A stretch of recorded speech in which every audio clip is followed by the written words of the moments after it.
नमो नमः सच्चिदानंदरूपाय विश्वोत्पत्त्यादिहेतवे तापत्रय विनाशाय श्रीकृष्णाय वयं नुमः। एक मित्र ने अच्छा प्रश्न पूछा है।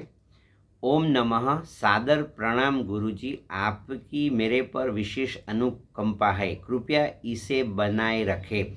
कृपया मार्गदर्शन करें और कृपा करें कि श्रीमद् भगवद गीता के सप्तम अध्याय के पंचम श्लोक में वर्णित चेतना क्या है। देखो, बहुत अच्छा प्रश्न पूछा और स्पेसिफिक पूछा है।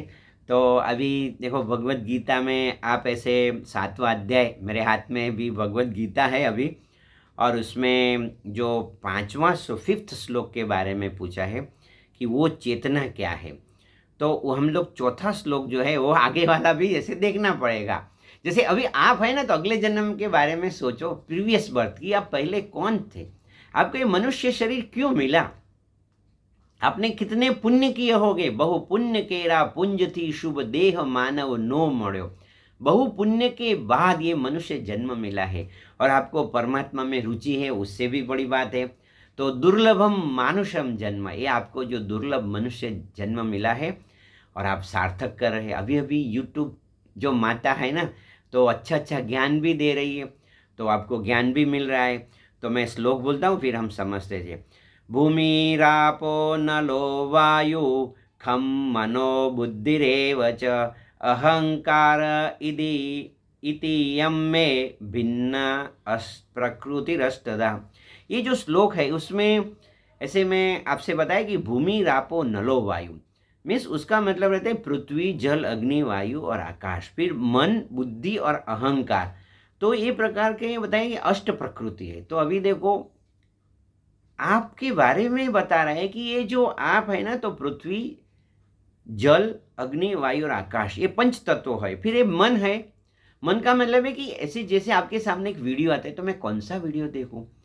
फिर कभी कभी वो बुद्धि कैसे, नहीं मैं स्पिरिचुअल वीडियो भी देखूं और थोड़ा मनोरंजन का भी देखूं, ऐसा समझ लो, तो उसको बुद्धि बोलेंगे। और अहंकार का मतलब ऐसे ऐसे ईगो मीन्स गर्व मत पकड़ो। अहंकार डूअरशिप, कि मैं टीचर हूँ, फिर मैं स्टूडेंट हूँ, तो ये जो मैं ड्राइवर हूँ, मैं पायलट हूँ, मैं पॉलिटिशियन हूँ, आई एम बिजनेसमैन, मैं एक संत हूँ। देखो, ये जो कभी कभी बोलते हैं कि मैं संत हूँ, ये भी एक, ये उसको अहम बोलते हैं। तो वो ये जो अहम है वो प्रकृति का है। और जैसे उसमें आगे जो है ते जीव भूता महाबाहो, तो ये जो परा प्रकृति की बात है और अपरा प्रकृति है। तो ये जो मैं शरीर हूँ, शरीर मन बुद्धि चित्त अहम, तो ये परा प्रकृति अपरा प्रकृति है।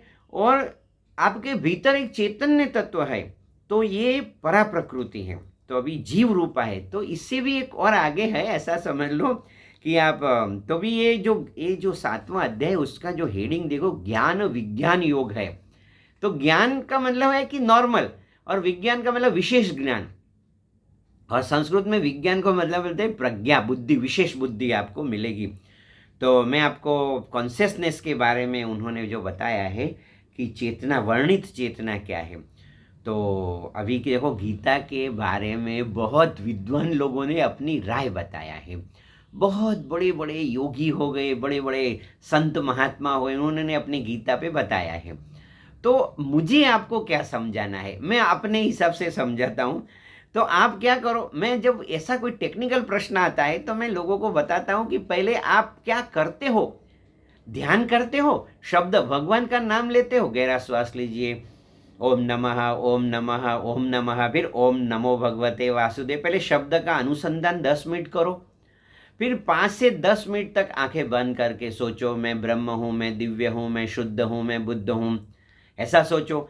फिर प्रभु का जो है, तो उसका यदि आपको भक्ति प्रधान जीव है, आपके अंदर का जो जीव है वो भक्ति में मानता है, जैसे कोई मंदिर देखता है और आपका सिर नमन कर जाता है, ऐसे पकड़ लो, तो मनस पूजा करो। ये 3 चीज करो। फिर आपको आपकी जो प्रकृति है ना, परा प्रकृति, एक्चुअली आप जो है वो जन्म, देखो पहले होता है आप शरीर, तो आप शरीर नहीं है, नंबर 1 थिंग जो उसने बोला ना, भूमिरापो नलो वायु खम मनो बुद्धि रेव च, आप ये नहीं हो, पहली बात है।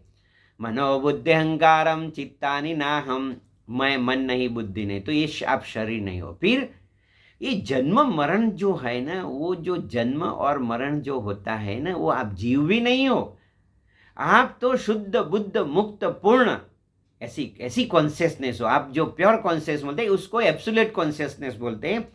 तो वेदांत की बात करूंगा तो चिदाभास होता है, ऐसा समझ लो। तो अब चिदाभास भी नहीं है, वो अभी टेक्निकल आप कितने समझेंगे वो प्रभु ही जाने, मगर आप जैसे आपने प्रश्न पूछे तो आप जानते होंगे कि आप चिदाभास नहीं है, आप जो शुद्ध चैतन्य है।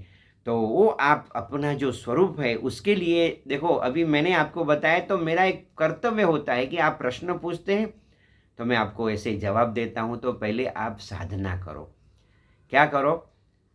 शब्द, विचार और मानस पूजा करो। जब आप करेंगे ना तो आपके भीतर की ये जो आपको मालूम पड़ेगा ना, जैसे जैसे क्या होता है, जैसे बच्चा जैसे जैसे बड़ा होता है ना, ऐसे आपकी जब आध्यात्मिक प्रगति हो जाएगी फिर आपका ये समझ में आएगा। अभी मैं समझा लूंगा, मैं समझा सकता हूँ, पर वो बुद्धि में होगा। आपके चित्त में ये प्रकाश होना, देखो जब मैं ऐसे नहीं बोलता हूँ कि आपको मैं तो आपको राम मानता हूँ, सिया राम मैं सब जगह जानी, आप तो पूर्ण है।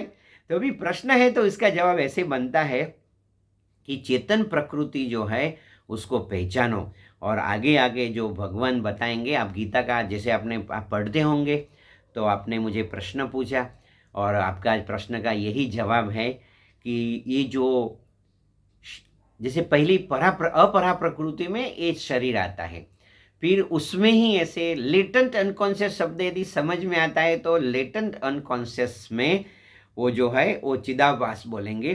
फिर आगे जाके आपका जो एब्सोल्यूट ट्रूथ बोलते हैं, जो सत्य स्वरूप परमात्मा आप है, अहम अहम ब्रह्मास्मि, ये जो है ना, ये देखो भगवान बोलते हैं मेरी प्रकृति मीन्स अपरा प्रकृति और परा प्रकृति। तो भगवान के पास दो चीज है, तो भगवान तो कोई अलग है ना। तो आपकी जो कॉन्शियसनेस है तो उसको बोलते हैं बॉडी कॉन्शियसनेस।